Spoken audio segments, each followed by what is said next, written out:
All right. Shalom, shalom. First and foremost, we want to give all the highest praise, glory, and honor to Yahweh, Bahashim, Yahweh Shai, Bahashim, Rakah, Kodash. Double honors to the apostles and the elders, a great millstone for teaching this truth according to the Bible. And today we're going to go with a continuation, all right, with our last breakdown, which was, we were getting into the book of Daniel, okay, and going into these different beasts, these different kingdoms that are prophesied to rule the world. And I believe last time we left off Daniel 2:19, but we'll start here, okay, over at the 16th verse, okay, and Daniel 2:16 reads like this, and it says, "Then Daniel went in and desired of the king that he would give him time, and that he would show the king the interpretation. Then Daniel went to his house and made the thing known to Hananiah, Mishael, and Azariah, his companions, that they would desire mercies of Yahweh Ba'ashim Yahushai, God of heaven, concerning this secret, that Daniel and his fellows should not perish with the rest of the wise men of Babylon." Because if you remember, Nebuchadnezzar told all his Chaldean wise men, his technocrats, that if they could not make known to him the dream, that all the wise men in Babylon were going to die. All right, so we're starting here at this point when Daniel is praying to the Lord, okay, and he asked Shadrach, Meshach, and Abednego, Hananiah, Mishael, and Azariah for help, okay, to break down this dream and get the answers from the Lord. All right, and verse 19 says, then, go ahead. All right, this is the commentary on Daniel 2:16-18. Daniel, despite his education and expertise, still knew that prayer to the omniscient God was the first step in the crisis situation. However, Daniel did not pray alone. He sought the counsel of friends who would raise petition to the Lord, wishing God of heaven to a favorite title for the Lord in the late Old Testament literature, emphasizing God's dominion over all nations. And then commentary for this one here. Even though Daniel had a special God-given abilities, he and his friends still had to pray. Daniel was obviously held in high esteem as he had ready access to the king's demonstrator straits. All right, you can continue. Okay, verse 19. So you can get it in the GNT. Yep. Let me get there real quick. This is Daniel, chapter 2, verse 19 in the GNT.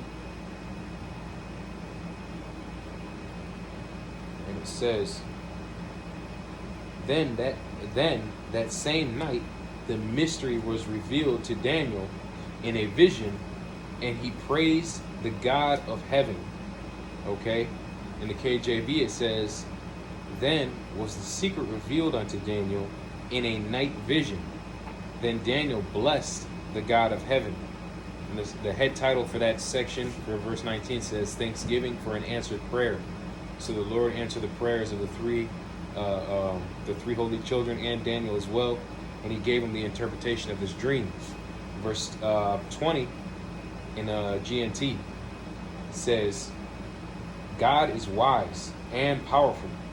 Praise him forever and ever." Verse 21 says, "He controls the times and the seasons. He makes he makes and unmakes kings. It is he who gives wisdom and understanding." I can read in the KJV, it says, "Daniel answered and said, Blessed be the name of God, Yahweh, Ba'ashim Yahushai, forever and ever. For wisdom and might are his, and he changeth the times and the seasons. He removeth kings and setteth up kings. He giveth wisdom unto the wise. He giveth wisdom unto the wise, and knowledge to them that know understanding. Okay? And if you remember, if you go to Proverbs, let me go there. If you go to Proverbs, the 1st chapter, okay, it tells us how important it is to attain wisdom. Okay, Proverbs 1:1 says, the Proverbs of Solomon, the son of David, the king of Israel, to know wisdom and instruction, to perceive the words of understanding. Okay, so Daniel was clearly, I believe it's in Daniel chapter 8, where he's called dearly beloved. Okay, Daniel is called dearly beloved by the angel. Okay, and that was the angel Gabriel, where the angel Gabriel, the Lord said, Gabriel, make this man to understand the vision. Okay, and it was given to Daniel, this wisdom, this understanding from the Heavenly Father, and he recognized that, which is why he gives all praise, glory, and honor. Like when you hear us start these videos, right? What do? The first thing we do is give all praise, glory, and honor to the Heavenly Father and His Son. All right, Daniel's doing the same thing. All right, to receive the instruction of wisdom, justice, and judgment, and equity. Okay, so this is a clear example of this. Do you have a commentary on verse 20 and 21? No. Okay, we'll go to... Just stop on 29. Okay, we'll go to 29. It said, verse 22 says, He revealeth the deep and secret things. He knoweth what is in the darkness, and the light dwelleth with him. I thank thee and praise thee, O thou God, power of my fathers, who hast given me wisdom and might, and hast made known unto me now what we desired of thee. For thou hast now made known unto us the king's matter. So the Lord revealed it unto them. Why? Because they humbled themselves, and I believe it's in Daniel chapter, it might be the 9th chapter, where he says, since thou hast chastened thyself, from the very first day that Daniel chastened himself, his prayers were heard. Okay? So what did Daniel do? He went into fasting and prayer, which shows you the importance of both of those things. 24, you want to go to 29, right? Mm-hmm. 24 says, Therefore Daniel went in unto Arioch, whom the king had ordained to destroy the wise men of Babylon. He went and said thus unto him, Destroy not the wise men of Babylon, bring me in before the king, and I will show unto the king the interpretation. And Arioch brought Daniel before the king in haste, and said thus unto him, I have found a man of the captives of Judah, and will make known unto the king, that will make known unto the king the interpretation.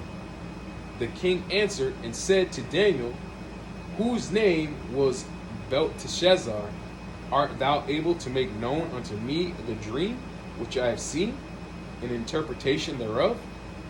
Daniel answered in the presence of the king, and said, the secret which the king hath demanded cannot the wise men, the astrologers, the magicians, the soothsayers show unto the king. And remember last time we went into who those were? Those were the Chaldeans. Okay, all those things, the magicians, astrologers, soothsayers, and wise men, those were technocrats. All right, we went into that in our last video. 28 says, But there is a God in heaven that revealeth secrets, and maketh known to the king Nebuchadnezzar what shall be in the latter days. Thy dream and visions of thy head upon thy bed are these. As for thee, O king, thy thoughts came into thy mind upon thy bed, what should come to pass hereafter. And he that revealeth secrets maketh known to thee what shall come to pass. Okay? So the Lord revealed the secret unto Daniel. Okay? And if there's actually a book in the Apocrypha, okay, it's called the prayer of Azariah, I believe it's called.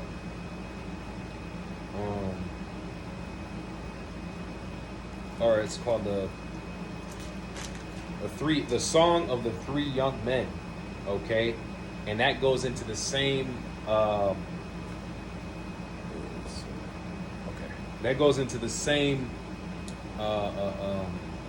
praise that the Azariah, Mishael, and Ananiah had for the Heavenly Father, okay, for protecting them in the furnace. But here in Daniel chapter 2, where it says, "But as for thee, O king, thy thoughts came into thy head upon thy bed." Now Daniel's going to show him the interpretation of this dream that he had. It came to pass hereafter, what shall come to pass hereafter, meaning prophecy, the future. Okay. You want to continue? You got a commentary? That says this commentary once again. It says here, by the way, this is Nelson's commentary. It's just the Nelson's Compact series. It says the title is the Compact Bible Commentary. Oral Radmacher, Ron Allen, H. Wayne House. This is Daniel 2,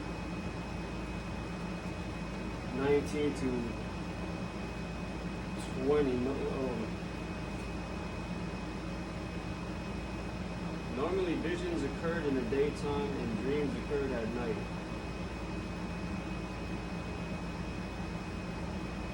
It says, in the latter days, and this is expression used frequently of the end times when God will intervene in human history to establish his eternal kingdom.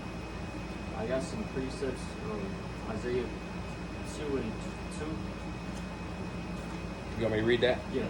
Okay, this is Isaiah chapter 2, verse 2, and it says, "And it shall come to pass in the last days that the mountain of the Lord's house shall be established in the top of the mountains, and shall be exalted above the hills, and all nations shall flow unto it." Going into the establishment of the house of David, right? So, all the nations, which is all the governments of all other nations, all their leaders, are going to come to the Israelites and seek guidance. They're going to seek the law, right? It tells you in that same chapter that the law shall go forth out of Zion. Okay? I got something. Go ahead. This is Hosea 3 and 5. Afterward shall the children of Israel return and seek the Lord their God and David their king. They shall fear the Yahweh and his goodness in the latter days. It's in the latter days. Or if you can get Micah 4. Micah 4. 1 to 3. This is the book of Micah, chapter 4, starting at verse 1.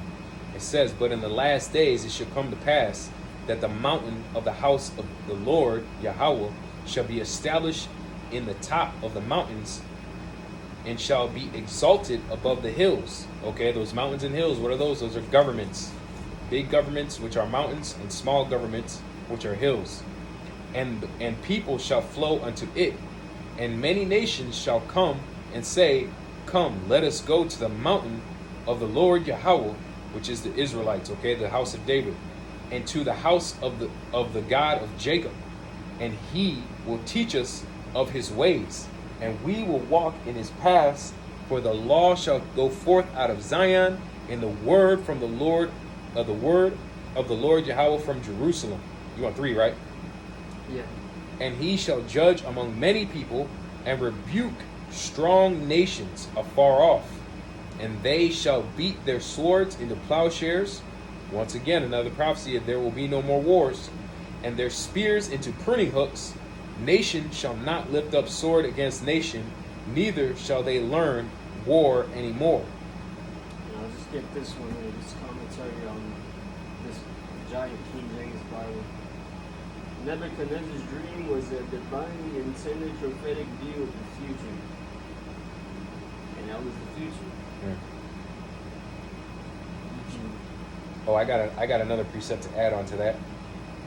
If you go to Revelation chapter 5 and verse 9, it says, "And they sung a new song, saying, Thou art worthy to take the book, and to open the seals thereof, for thou wast slain," talking about Yahweh Shai, "and hast redeemed us to Yahweh by thy blood out of every kindred," okay?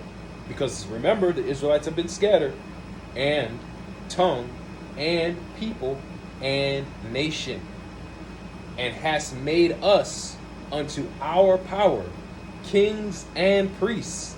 This is when the house of David is established. Okay, has made us unto our power kings and priests, and we shall reign on the earth. And that's what it's talking about in Isaiah chapter 2, as well as Micah chapter 4. Okay.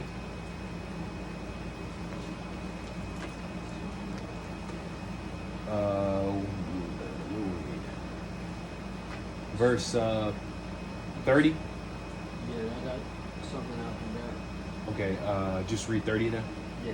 Okay, verse Daniel 2 and 30 says, "But as for me, this secret is not revealed to me for any wisdom that I have more than any living, but for their sakes that shall make known the interpretation to the king, and that thou mightest know the thoughts of thy heart." Psalm 92, verse 5 to 6. O Lord, how great are thy works, and thy thoughts are very deep. So like that dream was deep. A brutish man knoweth not, neither doth a fool understand this. When the wicked spring as the grass, and when all the workers of iniquity do flourish, it is that they shall be destroyed forever. But thou, O Lord, art most high forevermore. For lo, thine enemies, O Lord, for lo, thine enemies shall perish, and all the workers of iniquity shall be scattered. But my horn shalt thou exalt like the horn of a unicorn. I shall be anointed with fresh oil. God. And there was, if you could get Genesis 41. Yeah, I get that. And I can add on to that too. Right here in the Apocrypha, the Song of the Three Young Men, chapter 1 and verse 18 says, "And now we follow thee with all our hearts. We fear thee and seek thy face. Put us not to shame, but deal with us after thy loving kindness, according to the multitude of thy mercies." Which, by the way, that verse 19 is what we need to be praying for right now. Okay? With everything that's going on. Verse 20 says, "Deliver us also according to thy marvelous works, and give glory to thy name, O Lord, and let them that do thy servants hurt be ashamed." Because remember, I just read Psalms 92 where it says, if the wicked be multiplied, it'd be that they perish forever. Okay? It says, let all them that do thy servants hurt be ashamed. Okay, that reminds me of do my prophets no harm, right? Touch not mine anointed and do my prophets no harm. Okay, and it says, and let them know that thou art God, the only God, and glorious over the whole world. All right, you want a Genesis 41? Yes. Genesis 41. 15 to 16.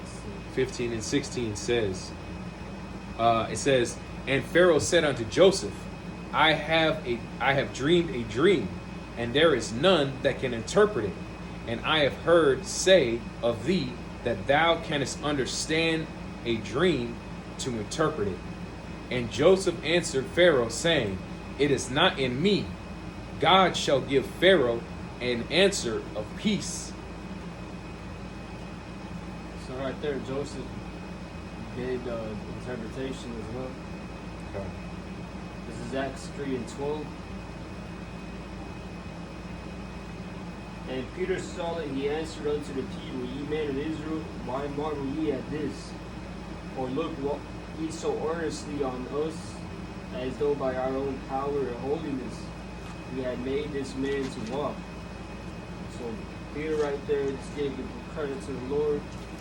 Like Daniel here was going to give credit to the Lord. You know, we always got to give credit to the Lord. This is Daniel 2, jump to 47. Daniel 2 and 47. Yeah. It says, "The king answered unto Daniel and said, Of a truth it is that your God is a God of gods, and the Lord Yahweh and a Lord of kings, and a revealer of secrets, seeing thou couldst reveal this secret. Right there, even Nebuchadnezzar had to acknowledge the Lord's power right there. This is the commentary. And Daniel 2 and 22 to 27. And this one again, a little commentary here in this little book. It says, Daniel 2. It says, deep refers to something inaccessible. That was in Psalm 92, 5 and 6. What is in the darkness is hidden from sight. And I got this commentary now. Daniel 2.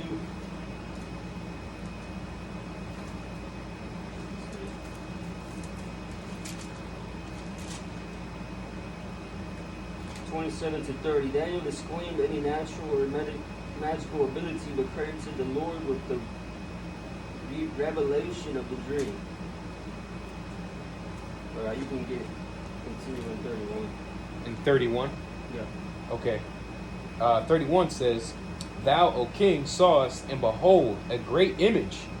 This great image, whose brightness was excellent, stood before thee, and the form thereof was terrible. This image's head was of fine gold. Just get 30. Okay. Thou, O king, sawest, and behold, a great image. This great image, whose brightness was excellent, stood before thee, and the form thereof was terrible. This is in this commentary. Image here refers to, actually for 30, the latter days in its expression used frequently to the end times when God will intervene in human history to establish. Actually, there was 31 to 33. Here means statue, not item. Gold, silver, bronze, iron. The metals are listed and described in order of weight.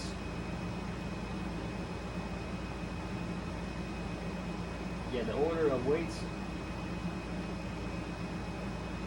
The metaphor are listed in the descending order of weight and value.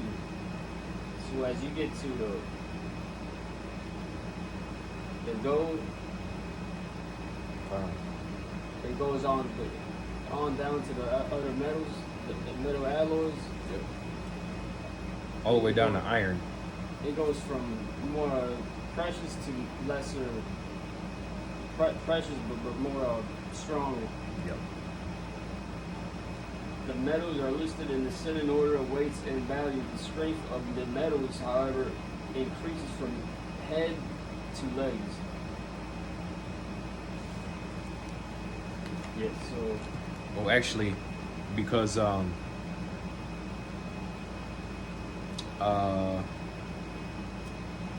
where does it say that thou sawest they were inferior to thee? Where Daniel said that to Nebuchadnezzar. It says, but the secret revealed. Says this image's head was a fine gold, his belly, thighs. Thou sawest the thrones cast down the iron and clay brass. Thou, O King of Kings, in verse 37 it says, Thou, O King, or the King of Kings, for the God of heaven have given thee a kingdom, power, and strength, and glory, and wheresoever the children of men dwell, the beasts of the field and the fowls of heaven hath been given unto thine hand, and hath made thee ruler over all of them, and thou art the head of gold. And right here, verse 39, it says, After thee shall rise another kingdom inferior to thee, and in another third kingdom of brass, which shall bear rule over all the earth. So right there in 39, it says that the kingdom after gold, which is the silver, okay, that's an inferior metal. Like I said, that metal is less in value, but it's stronger. It's more dense. Silver is more dense than gold. It's a harder metal. All right. So That's why Daniel told the king, this kingdom that's after thee is inferior to thee. All right. So, Did 31. 31. 32. Actually, 32. Yeah, 32 says, this image's head was of fine gold, his breasts and his arms of silver, and his belly and his thighs of brass, his legs of iron, and his feet part of iron and part of clay. Just get 32 again. 32. This image's head was of fine gold. So there we can stop the fine gold. It's Babylon. You can jump to 40. Verse 38. 38 says, and wheresoever the children of men dwell, the beasts of the field and the fowls of the heaven hath he given unto thine hand, and hath made thee ruler over them all. Thou art this head of gold. Now get Daniel 7, 1 to 3. Daniel chapter 7, verse 1. So now this is the vision that comes later. They said it was 10 years after the statue vision. Daniel got a vision himself of 4 beasts, Khan. which literally goes in the same, what's it called?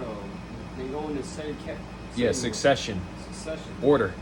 Okay. This Daniel chapter 7 and Daniel chapter 2 are literally the same vision, just in 2 different ways. Okay. Daniel's 1 to 3. 1 through 3. This is Daniel 7 and 1, and it says, in the first year of Belshazzar, the king of Babylon, Daniel had a dream and visions of his head upon his bed. Then he wrote the dream and told the sum of the matters. Daniel spake and said, I saw in my vision by night, and behold, the 4 winds of heaven strove upon the great sea, and the 4 great beasts came up from the sea, diverse one from another. Those 4 great beasts going to those 4 great kingdoms or kings, empires that would rule the world. Okay, the superpowers of their time, the national superpowers of their time. Okay, it said, you want to go 4 or you want to stop right there? Stop there. Okay. It says in verse 1 in this commentary, in the first year of Belshazzar, this is 553 BC, 14 years before the fall of Babylon, described in chapter 5. Verse. Okay, this commentary here for Daniel 7 and 1.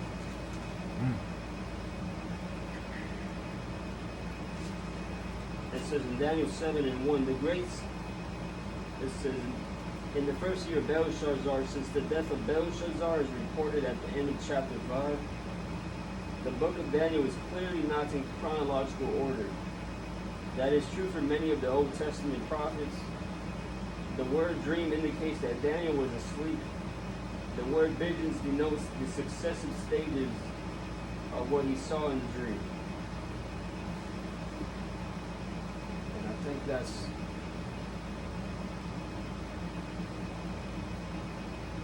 Read verse 2 again, just verse 2. Verse 2 says, Daniel spake and said, I saw in my vision by night, and behold, the 4 winds of the heaven strove upon the great sea. The commentator here says the great sea is the Mediterranean. If you can get Numbers 34. Numbers 34. When we start at the top. Verse 6 to 7.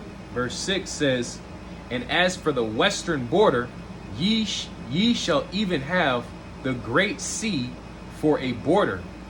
And it says, this shall be your west border, and this shall be your north border.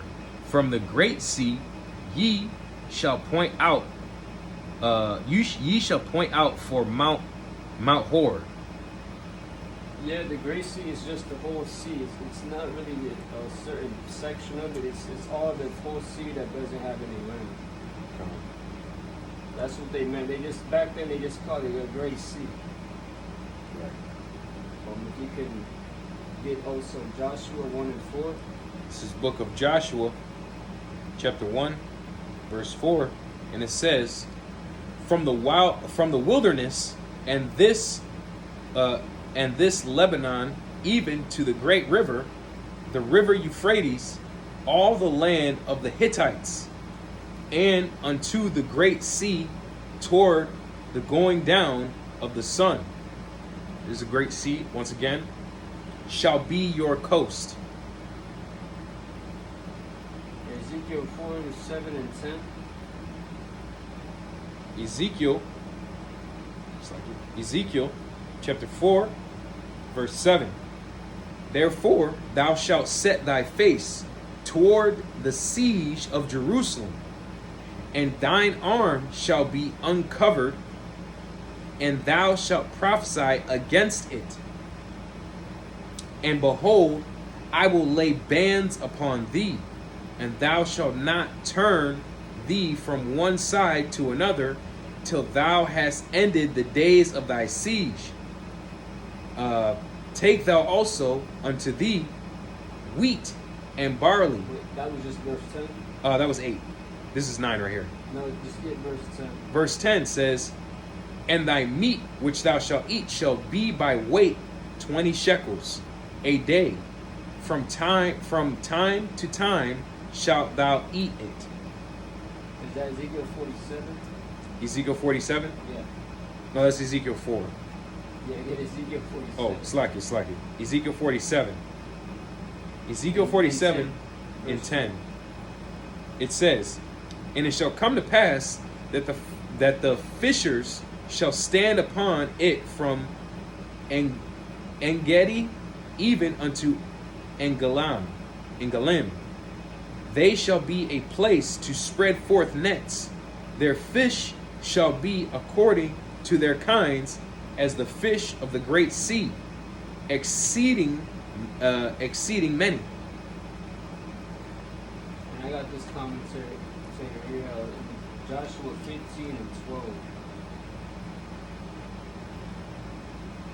It says here, the boundaries of Judah and southern Canaan are now described in detail. This reinforces the importance. Okay, I don't know why I have that. Wait. Daniel 7 and 2 actually. Commentary here.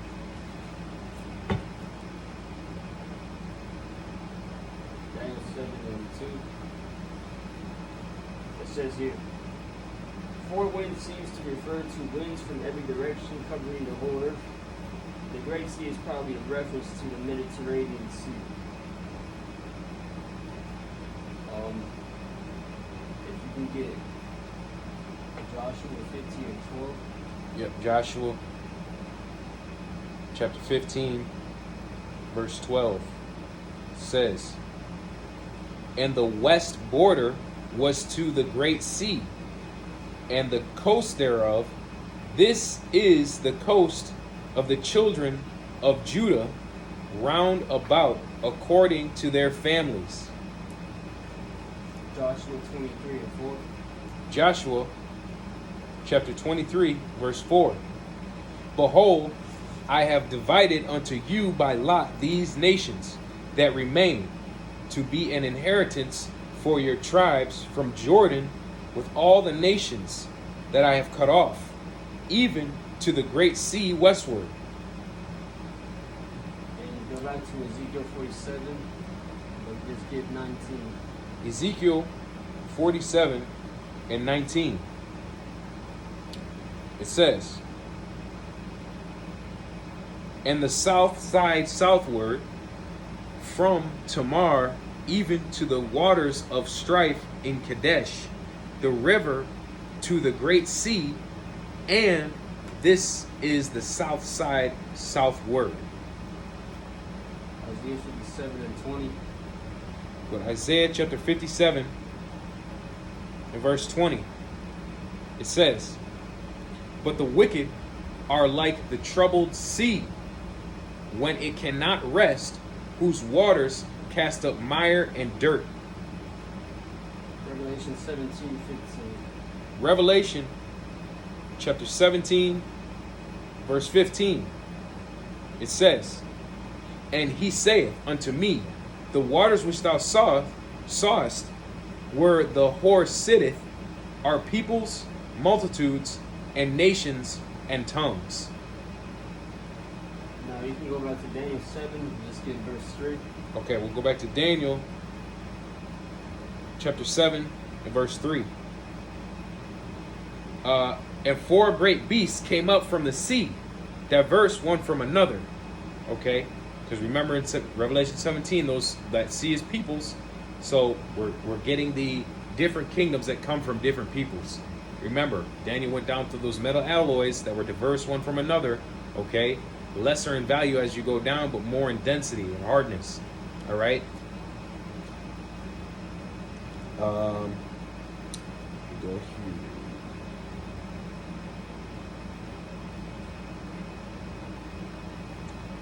We go to. Did we read Numbers 34 and 6? No. It says it as. Yeah. Okay, good. You can start on verse 3. Yeah. Daniel 7 and 3. And the four beasts came up from the sea, diverse one from another. Okay. So you want to go into the description of these? If you can get verse 7, jump to verse 17. Verse 17 says, these great beasts, which are four kings, which shall arise out of the earth. Verse 18.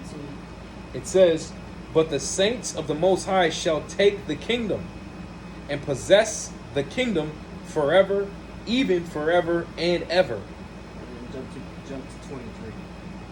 23? Yeah. It says, thus he said, the fourth beast shall be the fourth kingdom upon the earth, which shall be diverse from all kingdoms, and shall devour the whole earth, and shall tread it down and break it in pieces. What made that fourth beast was a Roman Empire. What made it diverse from the other empires was their system of governance. That's the first time where it was no longer a monarchy. The Greeks had a king. They had different empires, the Seleucid, the Ptolemaic, okay, the Lysimachus, and the Cassanders. They all became four kings on their own. Alexander was the king of Greece. It says that in Daniel chapter 8, okay? And the Roman Empire, after they came, they're the ones that established a senate.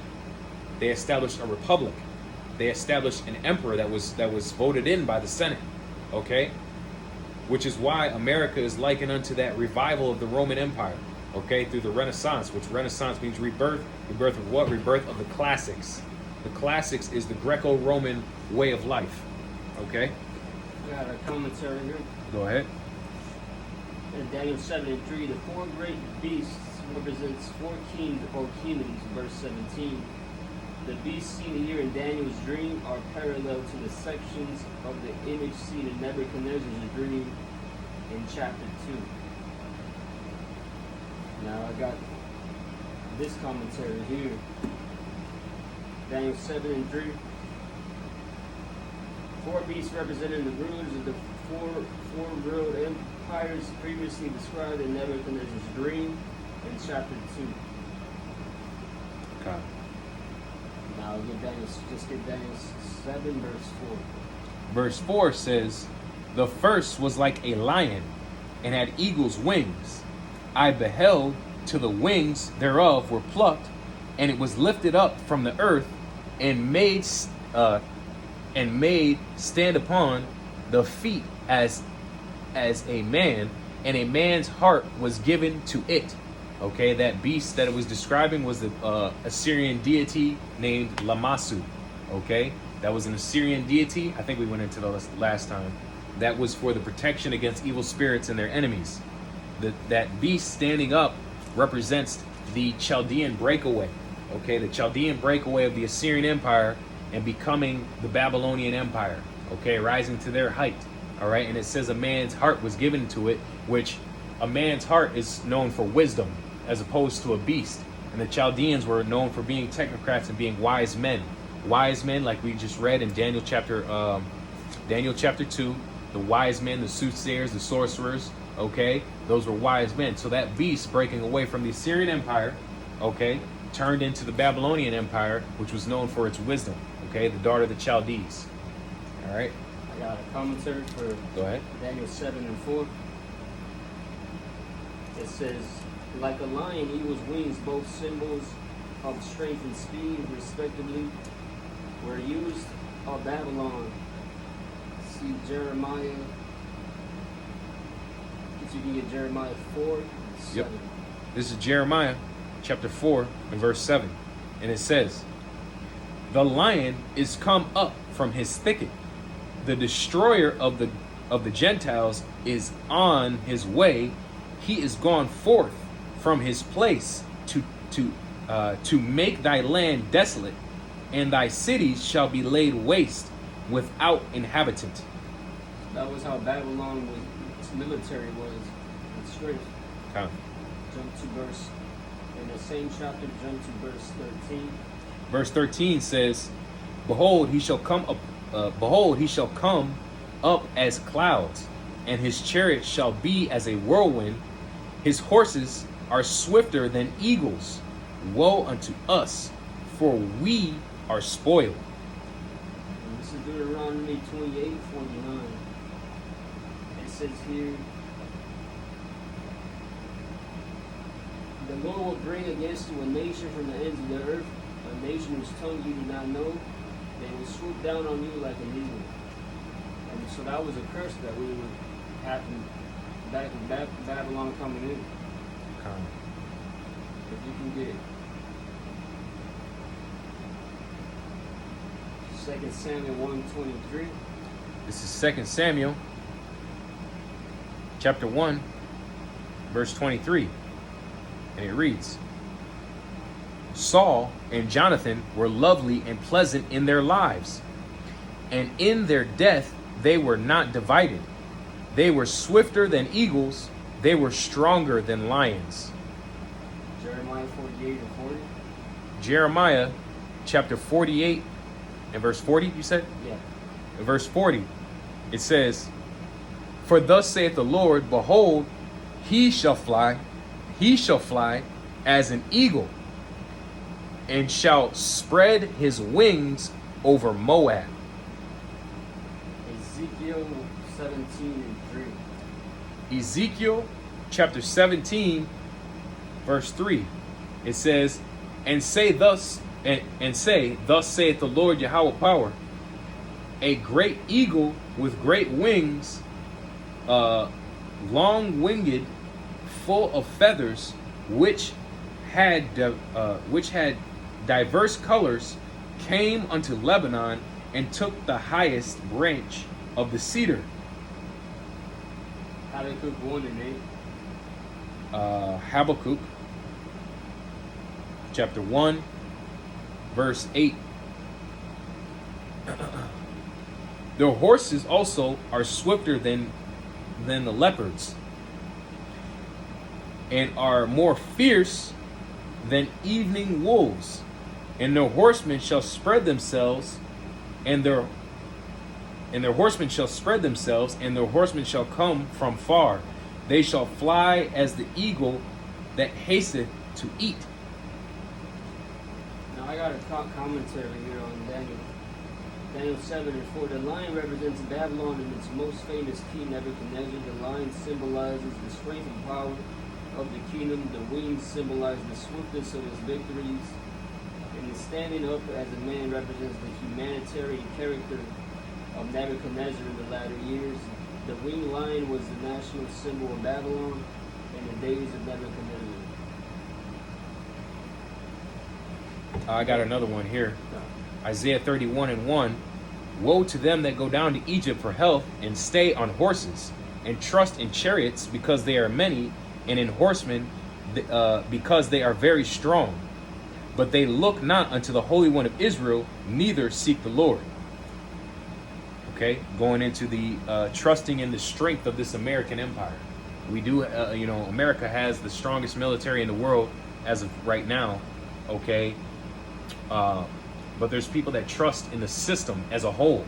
Okay, because the Babylonians were known for having a great military. The Assyrians were known for especially having a great military, and You know, like it said in 2 Samuel, mighty men of valor were always described as being like lions. Okay, Yahushua is known as the Lion of Judah.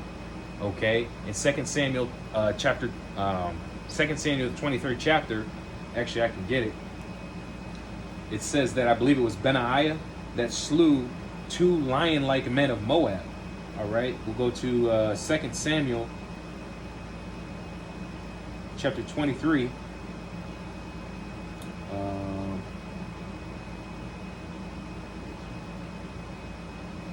2 Samuel 23 and 20. And it says, and Benaiah, the son of Jehoiada, the son of the valiant man of Casbiel, who had done many acts, he slew 2 lion-like men of Moab. He went down also and slew a lion, this is an actual lion, okay, in the midst of the pit in the time of snow. Okay? I got this. Go ahead. Commentary for Daniel 7 and 4.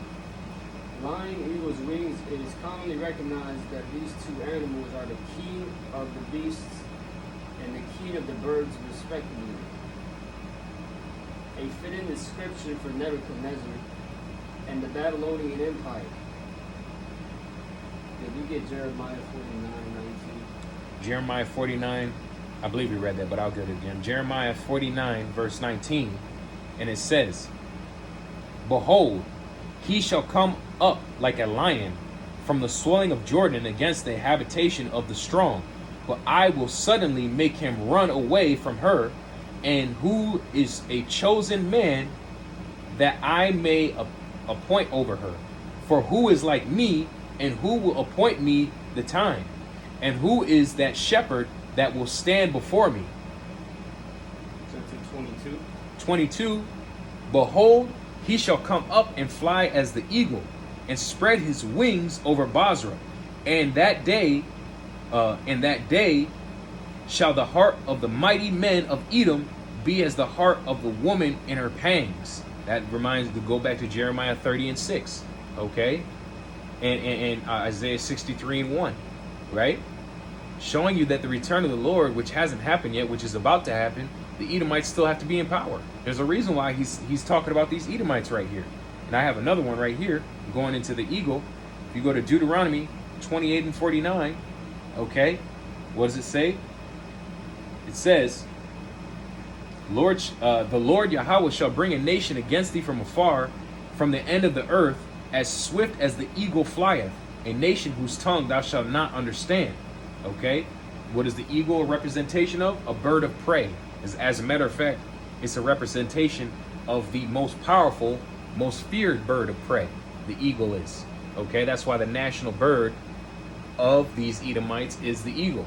All right. It says there has been almost universal agreement from the early centuries until today that the beast represents Babylon.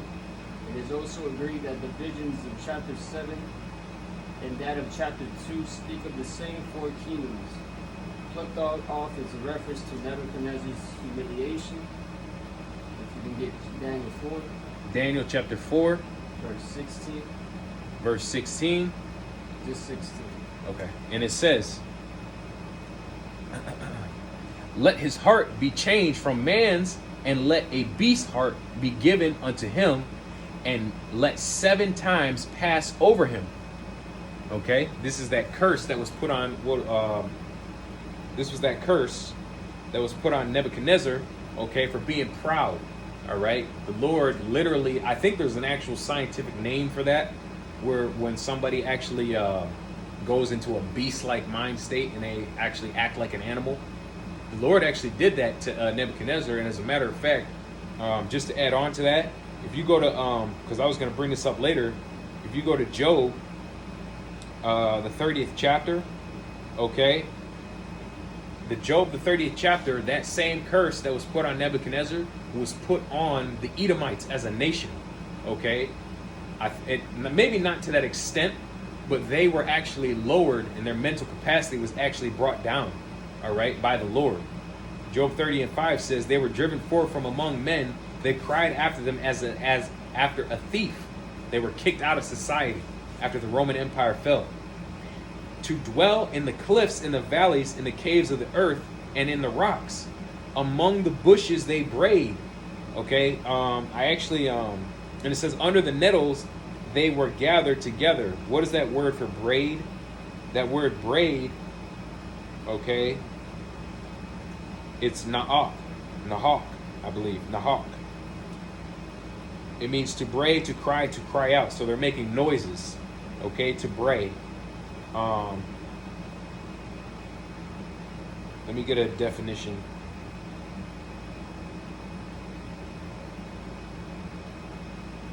Definition of bray: a loud hash cry of a donkey or mule. Okay, so they're uttering noises, donkey noises. That's those monkey noises they were talking about. They sound like monkeys, right? But they want to talk about, you know, how Esau does. He calls us monkeys, right? When down in the South, when we were, you know, on the plantations, they called us what? Porch monkeys. Okay, but as a matter of fact, secular history points to the fact that their people were actually the fucking monkeys. All right. So, just to bring that out, I got something here. Go ahead. Daniel 4:28 to 32. 34. All right. All this did happen to King Nebuchadnezzar. Only 12 months later, while he was walking around on the roof of his royal palace in Babylon, he said, "Look how great Babylon is. I built it as my capital city to display my power and might, my glory and majesty." Before the words were out of his mouth, a voice spoke from heaven. King Nebuchadnezzar, listen to what I say. Your royal power is now taken away from you. You will be driven away from the human society, live with wild animals, and eat grass like an ox for 7 years. Then you will acknowledge that the Supreme God has power over human kingdoms, and that he can give them to anyone he chooses. The words came true immediately.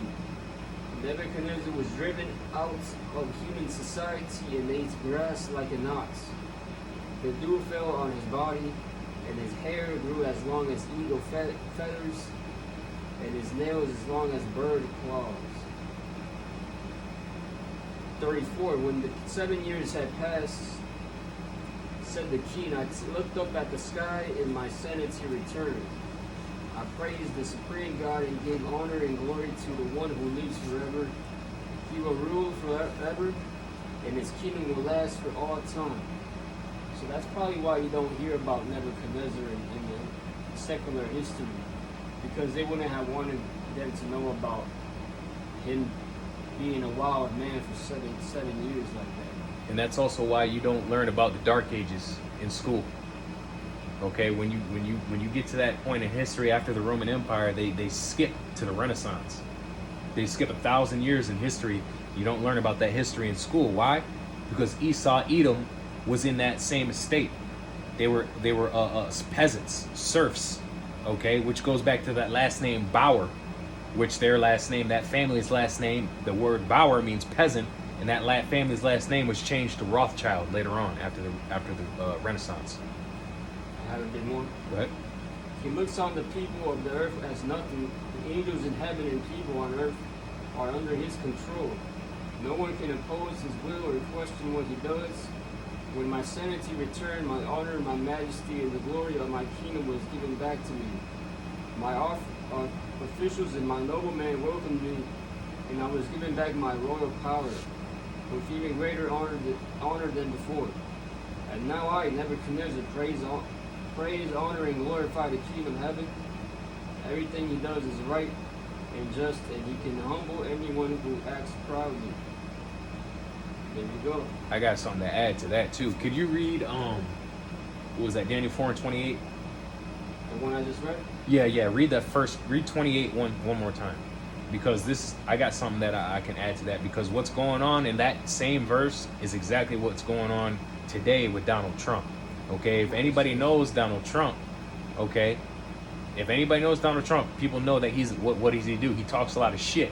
He's proud. He's boastful, right? Always talking about he's the best at this. He's the best at that. Nobody's better than him at this, right?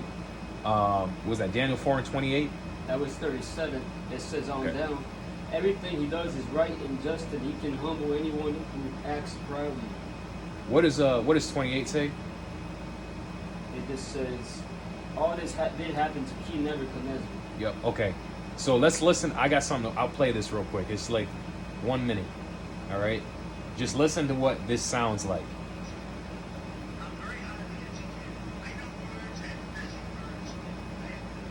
Turn it up. Trump steaks are by far the best tasting, most flavorful beef you've ever had. It's the best of the best. You know, I just left Trump National Doral in Miami, and it's a great place.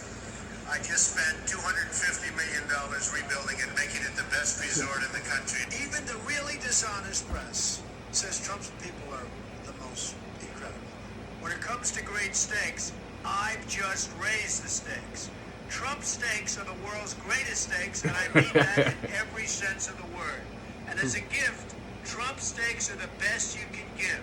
You can enjoy the world's greatest steaks in your own home with family, friends, anytime.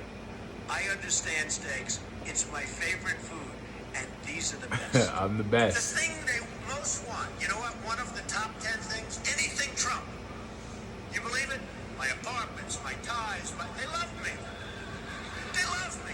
Okay, but you get the point. That braggadocious, prideful arrogancy that Donald Trump is known for is exactly what got Nebuchadnezzar in trouble. Okay? Let me go here. Yeah, I even heard that he's coming out with a perfume now Yep. called 49. For number 47. Wait, what was it? Number 45 and number 47, I believe, for his presidencies. Let me just add right here. If we go,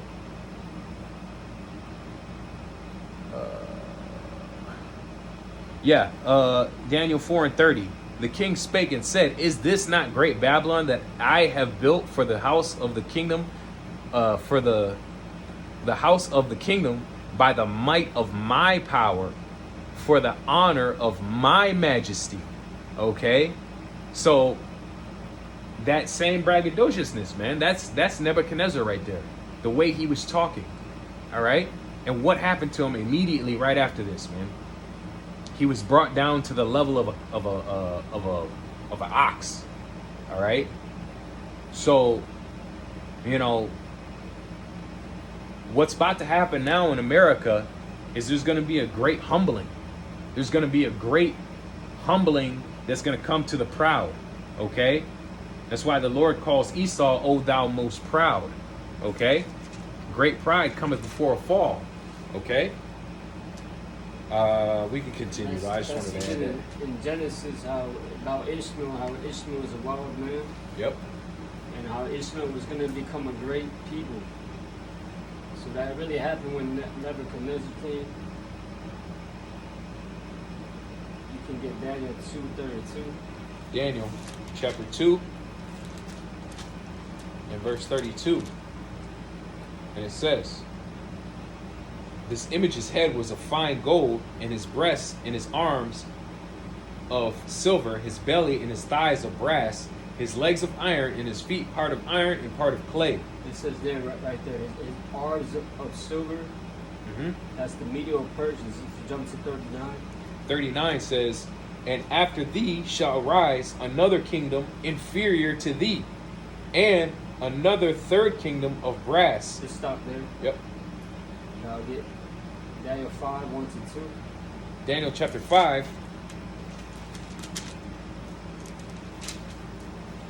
verse 1.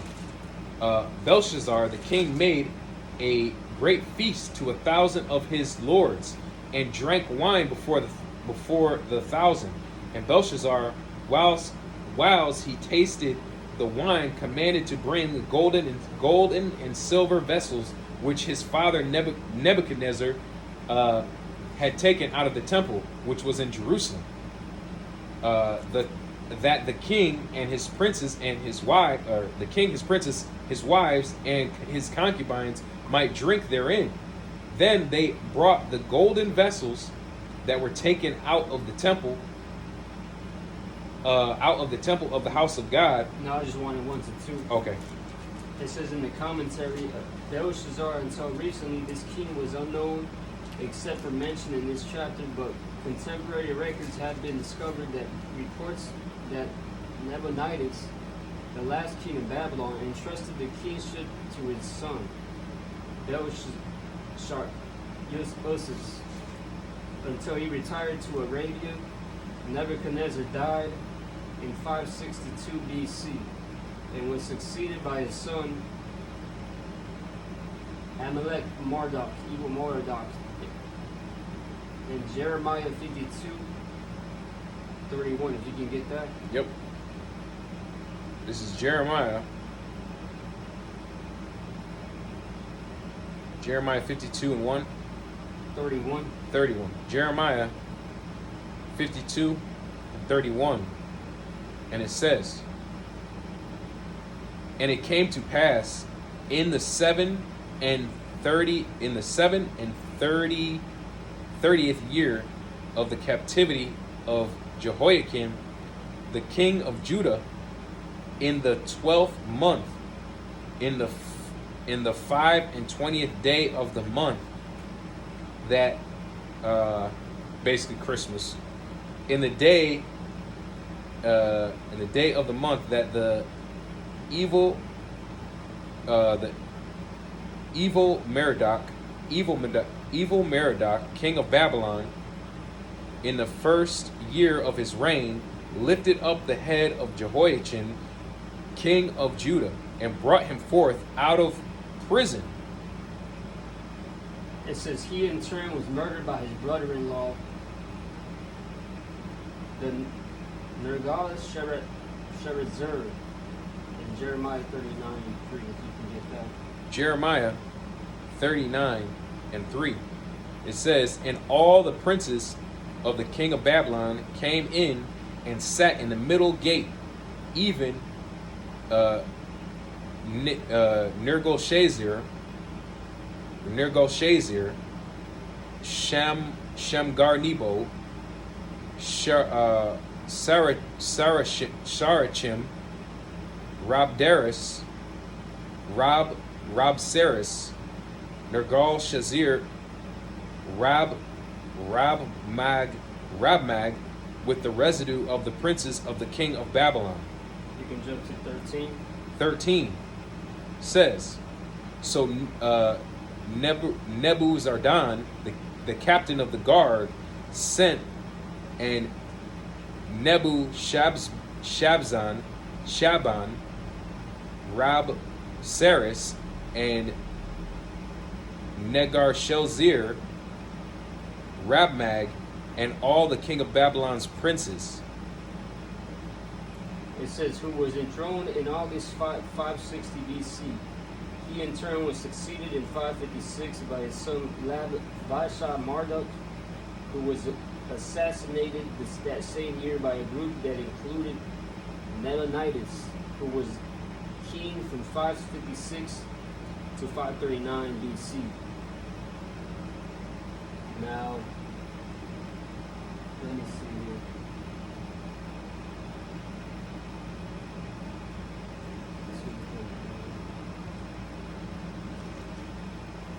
Okay, I got some commentary here. Go ahead. Daniel 5.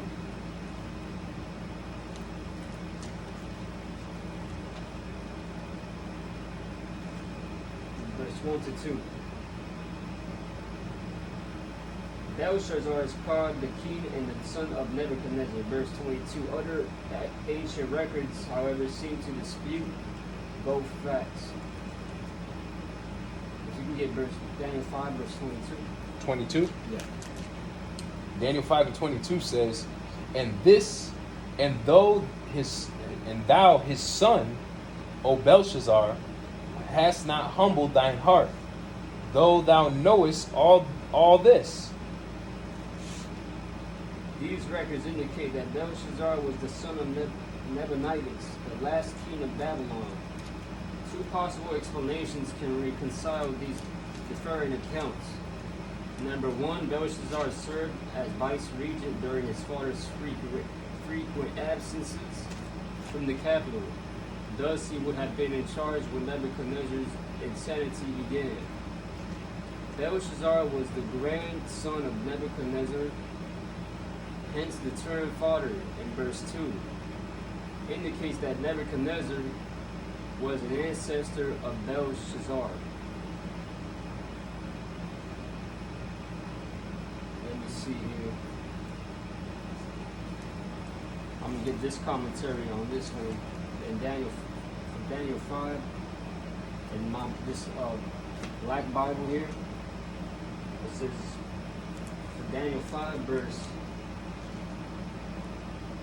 22 to 23. Daniel accused Belshazzar of pride and desecrating the vessels from God's temple and idolatry. If you can get 2 Chronicles, Yep. chapter 33, verse 23. 2 Chronicles chapter 33 verse 23 says, "And humbled not himself before the Lord as Manasseh his father had humbled himself, but Ammon trespassed more and more." That was chapter 33, 2 Chronicles 33, verse 23, right? 23, yep. If you can jump to 2 Chronicles 36, 36, 11 to 21. 11, and it says, "Zedekiah was 1 and 20 years old when he began to reign, and reigned 11 years in Jerusalem. And he did that which was evil in the sight of the Lord Yahweh his power, and humbled not himself before Jeremiah, the prophet, speaking from the mouth of the Lord. And he also rebelled against the king Nebuchadnezzar, who had made him swear by Yahweh, but he stiffened his neck and hardened his heart from turning unto the Lord Yahweh, power of Israel. Moreover, all the chief of the priests and the people transgressed very much after all the abominations of the heathen, and polluted the house of the Lord, which he had hallowed in Jerusalem. And the Lord Yahweh, power of their fathers, sent to them by his messengers, rising up betimes, sending because he had compassion on his people and on his dwelling place. But they mocked the messengers of Yahweh, and despised his words, and misused his prophets, until the wrath of the Lord Yahweh arose against his people, till there was no remedy. Therefore he brought upon them the king of the Chaldees, who slew their young men with the sword in the house of their sanctuary, and had no compassion upon young man or maiden, old man or maiden, young man or maiden, old man or him that stooped for age. He gave them all into his hand. Went to verse 19. 21. It says, "And all the vessels of the house of Yahweh B'Shem Yahushai, great and small, and the treasures of the house of the Lord Yahweh, and the treasures of the king and his princes, all these he brought to Babylon. And they burnt the house of Yahweh, and brake down the wall of Jerusalem, and burnt all the places thereof with fire, and destroyed all the goodly vessels thereof. And them that had escaped from the sword carried he away to Babylon, where they were servants to him and his sons until the reign of the kingdom of Persia, to fulfill the word of the Lord Yahweh by the mouth of Jeremiah, until the land had enjoyed her Sabbaths. For as long as she lay desolate, she kept as long as her land she lay desolate, she kept Sabbath, to fulfill 70 years. That's 70 years. So you can see the Lord had to humble Judah, and then the Lord also had to humble Nebuchadnezzar when he got proud and said, you know, I did this. And then he had to humble his grandson, when he wanted to bring in the vessels of the Lord. Yep. This is Daniel verse. Let me see what I have here.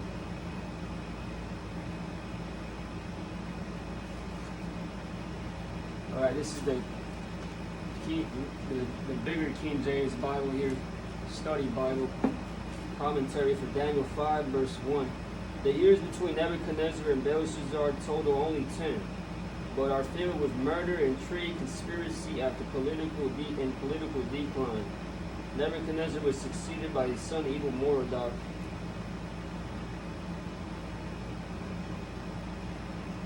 In 2 Kings 25, you might as well get that. 2 Kings 25, verse 27 to 30. 25 and 27. It says, And it came to pass in the 37th year of the captivity of Jehoiachin, king of Judah, in the 12th month, on the 7th and 20th day of the month, that Evil Merodach, the king of Babylon, in the year that he began to reign, did lift up the head of Jehoiachin, king of Judah, out of prison. And he spake kindly to him, and set his throne above the throne of the kings that were with him in Babylon, and changed his prison garments, and he did eat bread continually before him all the days of his life. And his allowance was a continual allowance given him of the king, a daily rate for every day, all the days of his life.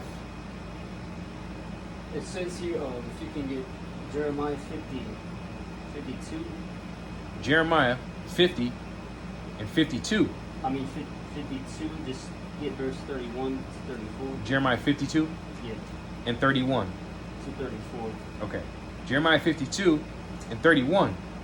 It says, And it came to pass in the 7th and 30th year of the captivity of Jehoiachin, king of Judah, in the 12th month, and the 5th and 20th day of the month, that Evil Merodach, king of Babylon, in the first year of his reign, lifted up the head of Jehoiachin, king of Judah, and he brought him forth out of prison.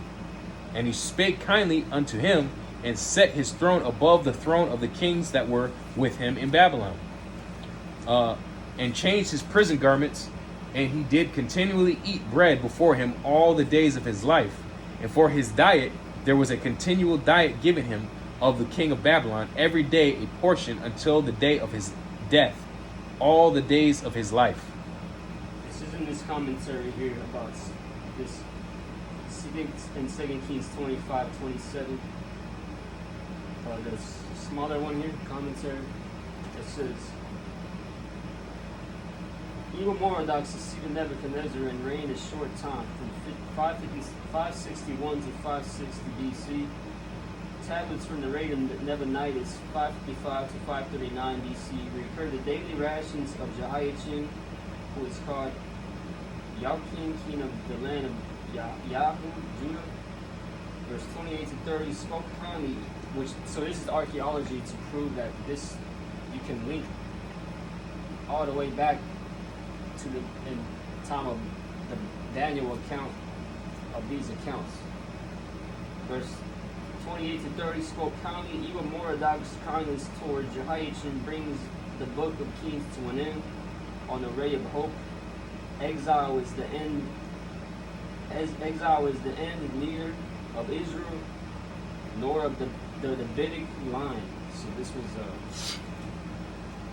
because you go earlier to back. Jehoiachin was cursed. You go into the future. They say that Zerubbabel came out of was the son of one of the Jehoiachin's sons, they say. Okay. But we can get to. Well, remember you said that he was cursed. He was cursed, yeah. If you go, because the Lord set an appointed time for his head to be lifted. Where it says he lifted up his head means he brought him out and put him in a better position. If you read Proverbs 21:1, it says the king's heart is in the hand of the Lord. So it was the Lord that put the spirit on, what was his name? Evil Moradok. It says the king's heart is in the hand of the Lord. As the rivers of water, he turneth whithersoever he will.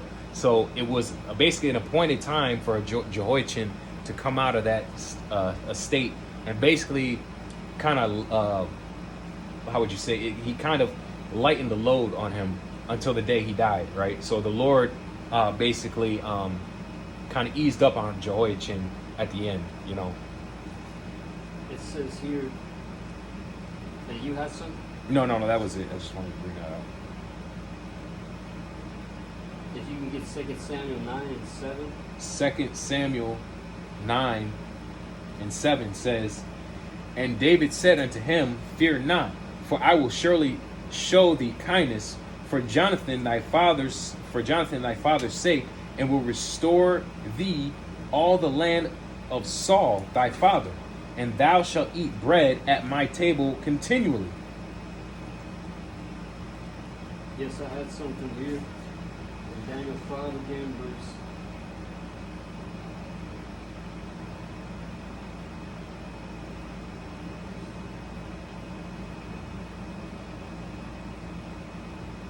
Yeah, let me see this first though.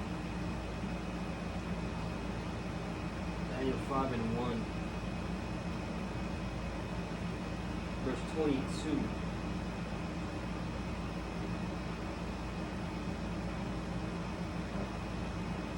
Daniel, let me see.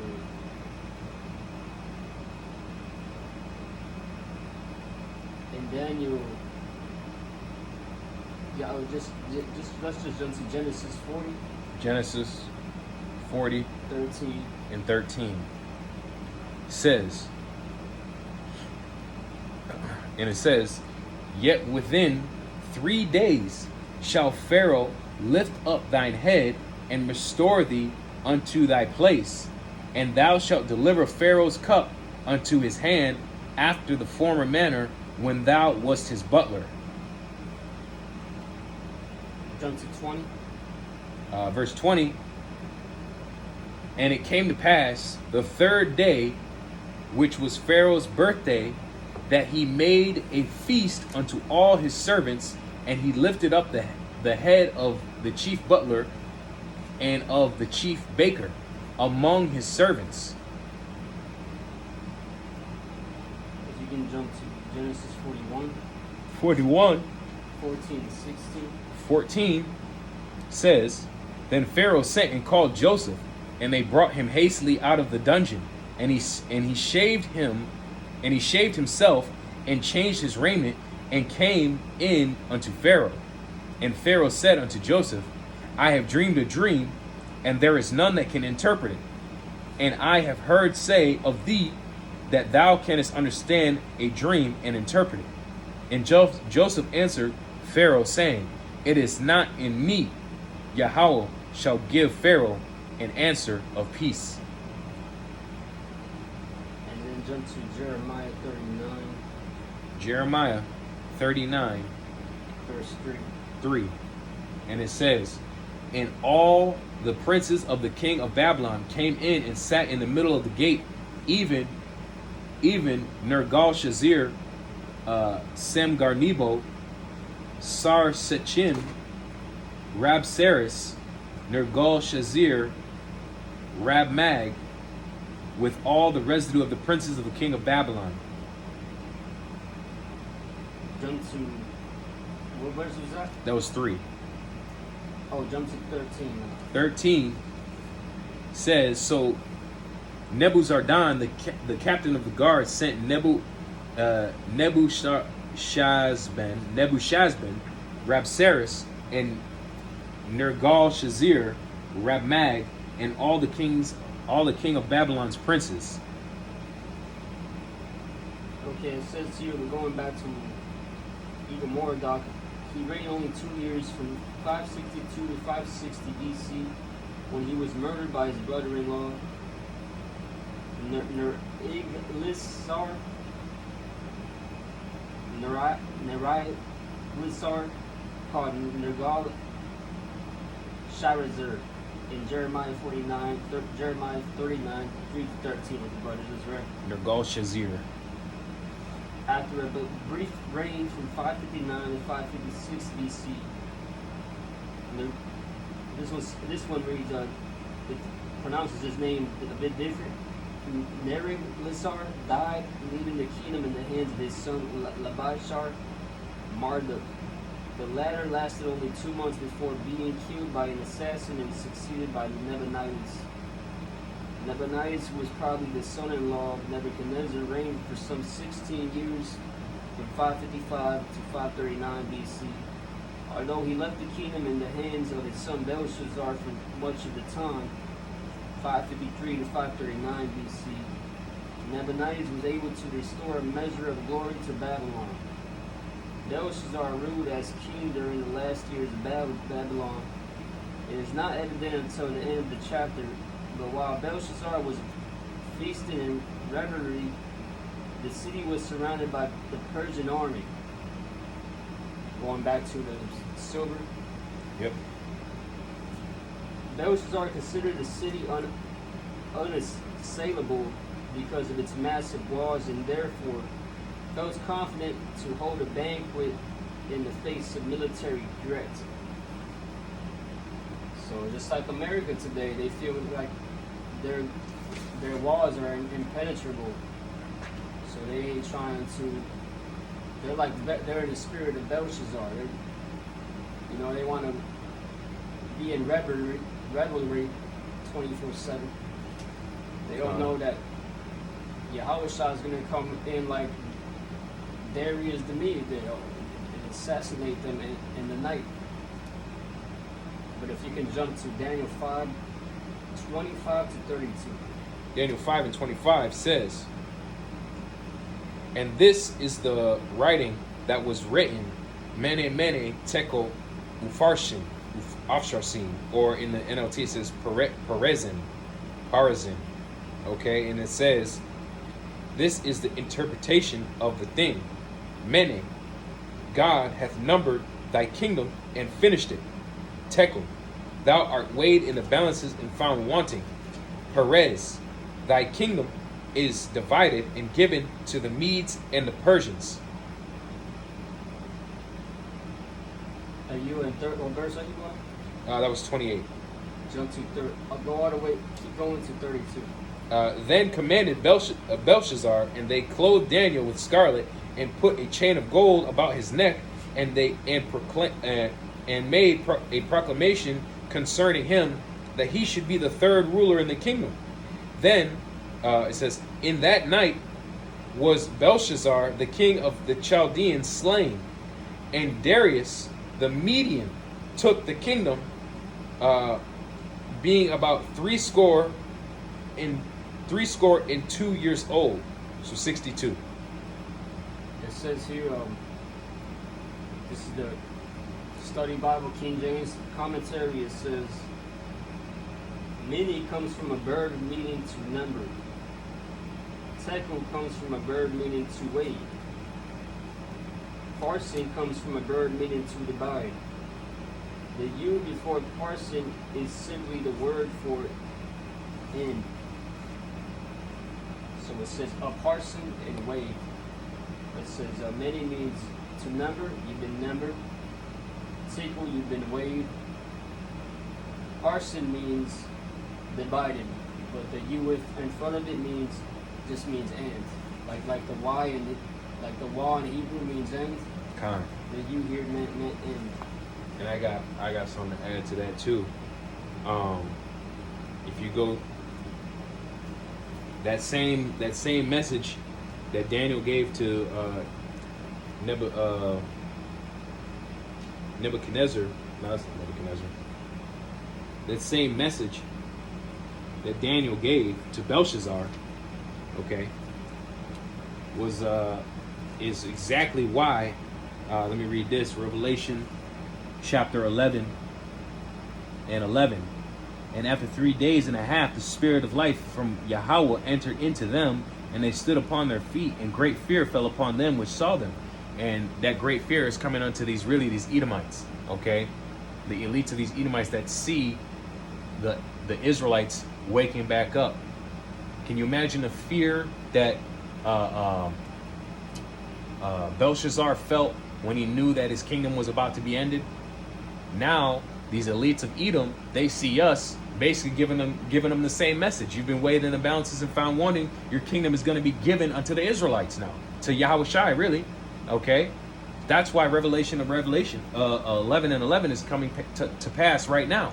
Okay, let me get this just to add on.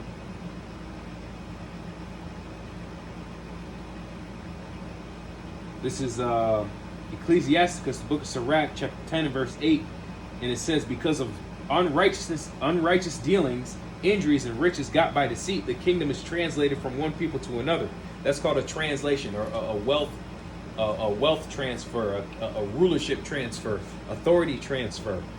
It happened to Belshazzar. Okay, now it's happening in Esau, Edom. It happens every single time one of those beasts ends, one of those metal alloys ends, and the beginning of the next is to come. Okay, in Daniel chapter 2, go back to Daniel chapter 2. You get it. Daniel chapter 2 in verse 44, and it says, in the days of these kings shall Yahweh of heaven set up a kingdom which shall never be destroyed, and the kingdom shall not be left to other people, but it shall break in pieces and consume all these kingdoms, and it shall stand forever. That's a one world government that will never end. An eternal government that is going to be the last kingdom ever to rule on planet Earth. Okay? For as much as thou sawest the stone that was cut out from a mountain without hands, that Yahweh Shai returning, the kingdom of heaven, the Gabar-yah-ahla, it says, it break in pieces the iron, the Romans, the brass, the Greeks, the clay, the American, NATO and the EU, okay, and the silver, the Medo-Persians, and the gold, and the Babylonians. All the remnant of their gods, their idols, their ways of life, their culture, everything is going to be broken in pieces when Yahweh Shai returns. And God hath made known to the king what shall come to pass hereafter, and the dream is certain, and the interpretation thereof is sure. What's that scripture? We have a more sure word of prophecy. We're absolutely 100% sure that America is about to fall right now. Okay? Donald Trump can talk all the shit he wants. The Edomites getting mad can talk all the shit they want. They want to kick Issachar. They want to kick Zebulun. They want to kick Levi out now. Right? It don't matter. Get rid of all the Israelites out of Babylon. Grace. The place is still going to be destroyed. Okay? There is no getting out of the judgment that has been decreed upon this place and its people. All right? It's going to happen no matter what. Psalms 149 and 19. Okay? To bind their kings with chains and their nobles with iron. That's going to happen anyway. All right? They're all going to be destroyed at some point. You know? And due to them migrating Issachar all back to Mexico, Yeah. they even the brothers in California, they said that how they near where they live in California, you know, there's a lot of Issacharites over there, and they got a lot of the Americans resources, crops and stuff like that, vegetation like that, comes from California. So now that they're gone, now Issachar is gone, there's nobody to go and get all of that stuff. I think it was California, Oregon, and Washington. Those are like the main fruit producers in the United States. And now a lot of those farms are shutting down because they ain't got no employees, man. Which will lead, what? To famine. Jeremiah 15 and 3, right? Some to the sword, some to the famine, right? Some to pestilence, right? So Jacob's trouble is officially started. I believe Jacob's trouble is officially started. And we've heard about, what else have we heard about? Okay, we heard about these immigrants coming up missing and all these bodies washing up on the shores, right? Chained and shackled on these apparent so-called death flights, where they load up Issachar and the northern tribes on these cargo planes and allegedly open the doors mid-flight and kick them out. Okay? Which, by the way, those are 2/3, so we're not worried about them, right? Those are 2/3. We've been telling Jake over and over and over again, and our elders and apostles for decades have been telling these people they better get right, or the devil is going to wreak havoc on you. And these are the same people. These are the same people that mock, that scoff, that blaspheme the name of the Lord. Okay, come against the doctrine, talk shit. Okay, and now look at them. Now you're floating in the middle of the Pacific, dead. Your body getting chewed on by sharks. Okay? Yeah, Trump, I saw that video he posted about Trump's talking about the Alcatraz. Alligator Alcatraz. Hey, man. See, sometimes you gotta laugh, but like, you know, that brings it back to the memory of what Esau was doing to Judah back when they was using babies as gator bait. Okay? The same spirit is on him now, but you know, he was talking shit when he went to visit. He said, you can try to run, but don't run in a straight line. You gotta run in a zigzag. And then your chances will go up by 1%. Okay? So he put it out in the Everglades for a reason, man. The Everglades are known for having pythons and alligators out there. So if people escape, where are you gonna go? Where are you gonna go? You're gonna run right into a few alligators waiting on your ass, okay? And good. All the niggas in the spiggers that get sent to Alligator Alcatraz deserve to be in Alligator Alcatraz, okay? We're not gonna start feeling sorry for you now, okay? We're here. We're concerned about brothers, man. We're concerned about, you know, the elect that are in this truth, right? For salvation. All you niggas, you gotta go anyway. We've already made our peace with that, right? But anyway. I got something. Go ahead. It says for mini, it says when it said mini comes from the literal bird, meaning 50 shekels as well. It's the bird for number, another bird for the word number. Shekel comes from the literally a shekel, meaning from the verb to weigh. So you go into 50 shekels, now you go to 1 shekel, mini, and then shekel. A parsing comes from the literally half a shekel. So you see it also goes down in value. It means to divide, half a shekel. Now I got commentary for Daniel 6, if you can get Daniel 6 and 28. Daniel 6, 28.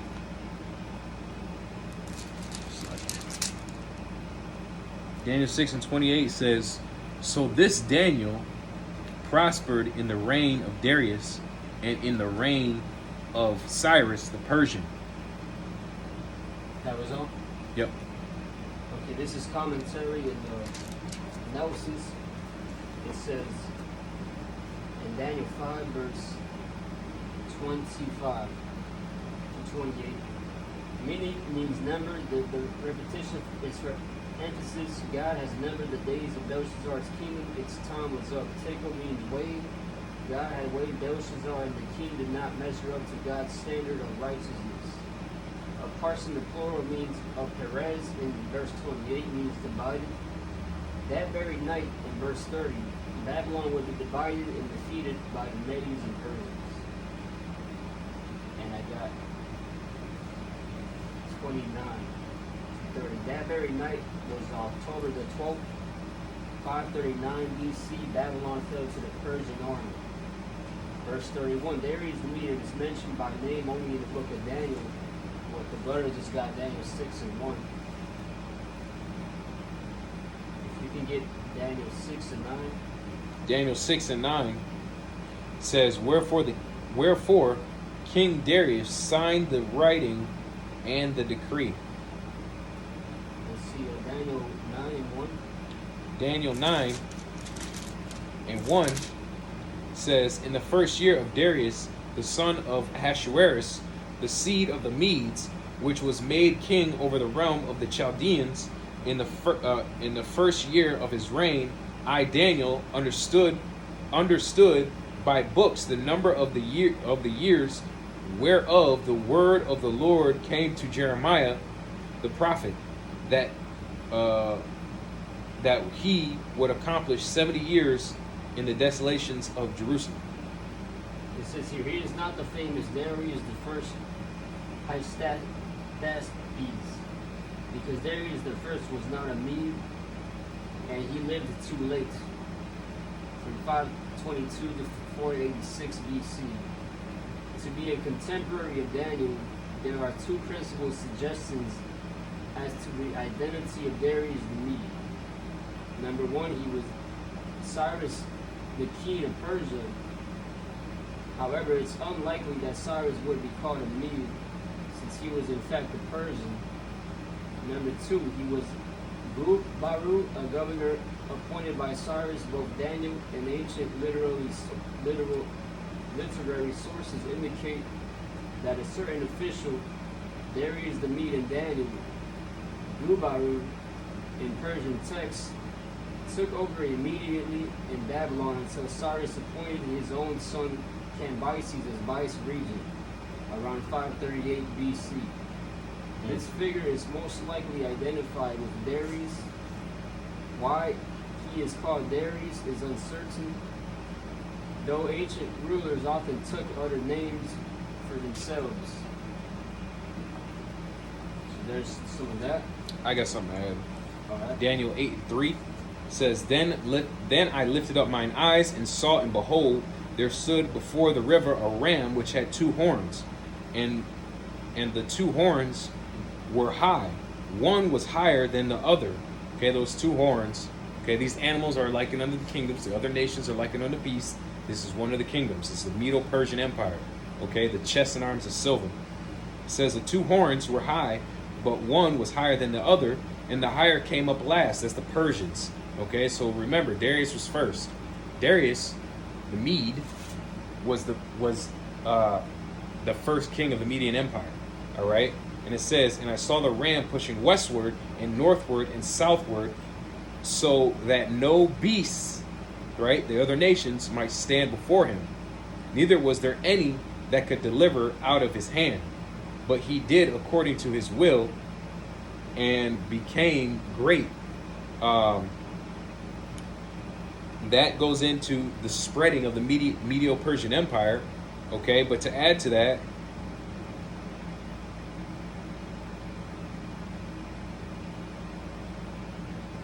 you can go here. 2nd Ezra, chapter 4, and verse 37. Okay, there's a reason why the Medes and the Persians couldn't be stopped. Just like Babylon couldn't be stopped. Just like Greece couldn't be stopped. Just like the Romans couldn't be stopped. 2nd Ezra 4 and 37. By measure he hath measured the times, and by number he hath numbered the times. He doth not move nor stir them until the said measure be fulfilled. Each kingdom was given a specific amount of years to reign and rule. And within those years, they cannot be overthrown, because it's the will of the Heavenly Father that prophecy be fulfilled. This is why it says, the ram which thou sawest had two horns, or actually go up. It says, I saw the ram pushing westward, northward, and southward, and so that no beast might stand before him. Yeah, because you can't move or stir the times. It was the time for the Medo-Persian Empire. Okay. Now we can go to Daniel 7 and 5. Daniel 7, verse 5. It says, And behold, another beast, a second, like unto a bear, and it raised up itself on one side, and it had 3 ribs in its mouth. It had 3 ribs in the mouth of it, between the teeth of it, and they said thus unto it, Arise and devour much flesh. It said it raised itself on one side. That one side there was I believe it was the Medes, right? The what? The Medes. Which one was more powerful, the Medes or Persians? The Persians were more powerful because they overthrew the Medes. The horn that was higher was the Persians. So the Persians was that one that raised itself up on one side. Yep. And they raised up itself on one side, and it had 3 ribs in its mouth. Yep. The 3 ribs is Babylon, Egypt, Lydia. Yep. I mean Lydia. Between the teeth of it. Okay, I got this one. And Daniel Nelson's actually. Let me see this.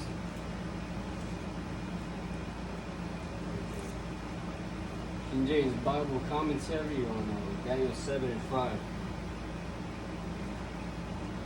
The bear is a picture of medieval Persia, the empire that succeeded Babylon as the world power. On one side refers to Persia's dominance over Media in the kingdom. The 3 ribs probably indicate 3 nations conquered by medieval Persia in its ascendancy. Yep. Babylon, Lydia, and Egypt. Now it says here,